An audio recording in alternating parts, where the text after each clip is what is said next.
Assalamualaikum warahmatullahi wabarakatuh. Perkenalkan, nama saya Nabila Fitri Ramadhani Esama dengan NIM G701230075. Saya dari kelas B, program studi S1 Farmasi Universitas Tadulako. Nah, di sini saya akan membahas tentang hubungan struktur kimia obat domperidon terhadap proses ATME, kelarutan, stereokimia, dan aktivitasnya. Langsung saja, jadi obat domperidon itu adalah obat golongan antagonis reseptor dopamin D2 yang digunakan sebagai antiemetik untuk mengatasi mual dan muntah, serta sebagai prokinetik untuk meningkatkan motilitas saluran cerna, terutama dengan mempercepat pengosongan lambung dan meningkatkan pergerakan gastrointestinal, dengan efek yang dominan di perifer dan minimal pada sistem saraf pusat. Selanjutnya ada struktur kimia dan gugus fungsi. Domperidon ini merupakan turunan benzimidazol yang memiliki cincin aromatik, gugus piperidin sebagai basa lemah, serta gugus amida dan heteroatom seperti nitrogen dan oksigen. Cincin aromatik ini memberikan sifat lipofilik, sedangkan gugus amida dan atom hetero memberikan polaritas. Gugus piperidin berperan dalam sifat basa dan interaksi dengan reseptor, sehingga struktur ini menentukan keseimbangan antara kelarutan dan permeabilitas. Selanjutnya ada kelarutan. Kelarutan dari domperidon ini dipengaruhi oleh gugus piperidin yang bersifat basa, sehingga obat lebih mudah terionisasi dan larut dalam kondisi asam seperti di lambung. Tetapi pada pH yang lebih tinggi seperti di usus, kelarutan menurun karena berkurangnya ionisasi, sehingga struktur kimia berperan penting dalam menentukan ketersediaan obat untuk diserap. Kemudian ada proses absorpsi. Nah, obat domperidon ini diserap melalui difusi pasif di saluran cerna karena sifat lipofilik dari cincin aromatiknya tadi yang membantu penetrasi membran. Namun bioavailabilitasnya itu rendah karena mengalami metabolisme lintas pertama di hati, sehingga hanya sebagian kecil obat yang mencapai sirkulasi sistemik dalam bentuk aktif. Selanjutnya ada proses distribusi. Setelah obat diserap, domperidon terikat kuat pada protein plasma dan didistribusikan ke berbagai jaringan tubuh.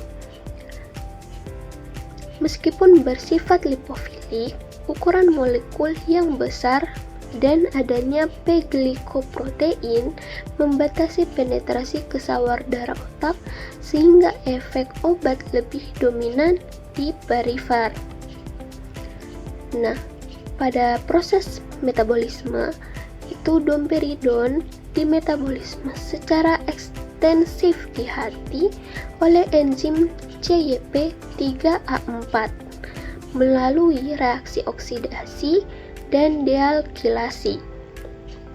Gugus kimia seperti amida dan rantai karbon memungkinkan terjadinya biotransformasi sehingga sebagian besar obat diubah menjadi metabolit sebelum memberikan efek maksimal. Pada proses ekskresi, hasil metabolisme tadi dari domperidon terutama diekskresikan melalui empedu ke feses dan sebagian kecil melalui urin. Sifat lipofilik struktur kimianya itu menyebabkan eliminasi lebih dominan melalui jalur hepatobiliar dengan waktu paruh sekitar 7 hingga 9 jam. Prosesnya itu dari metabolit di hati ke empedu, lalu ke usus, kemudian ke feses. Itu proses yang utama. Untuk proses yang sebagian kecil itu ke ginjal, lalu ke urin. Kemudian selanjutnya ada stereokimia dan aktivitasnya.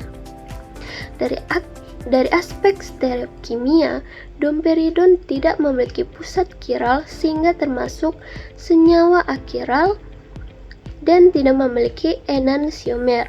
Hal ini menyebabkan aktivitas dari farmakologinya lebih stabil dan tidak dipengaruhi oleh perbedaan bentuk stereoisomer seperti pada beberapa obat lain. Nah, tapi dari secara farmakologinya, itu domperidon bekerja sebagai antagonis reseptor dopamin D2 di perifer. Obat ini mampu meningkatkan motilitas gastrointestinal, mempercepat pengosongan lambung, dan memberikan efek antiemetik tadi. Karena struktur kimianya membatasi penetrasi ke sistem saraf pusat, efek samping neurologis menjadi minimal dibandingkan obat lain yang bekerja pada reseptor yang sama. Dari kesimpulannya, secara keseluruhan, struktur kimia domperidon menentukan kelarutan dan proses ATME dan aktivitas farmakologinya. Sifat lipofilik dari senyawanya tadi itu membantu absorpsi dan distribusi gugus basa, mempengaruhi kelarutan, ukuran molekul, membatasi penetrasi ke otak, serta struktur kimia mempermudah metabolisme dan menentukan jalur ekskresi, sehingga berpengaruh langsung terhadap efektivitas dan keamanan dari obat domperidon tadi. Sekian penjelasan dari saya. Wassalamualaikum warahmatullahi wabarakatuh. Terima kasih.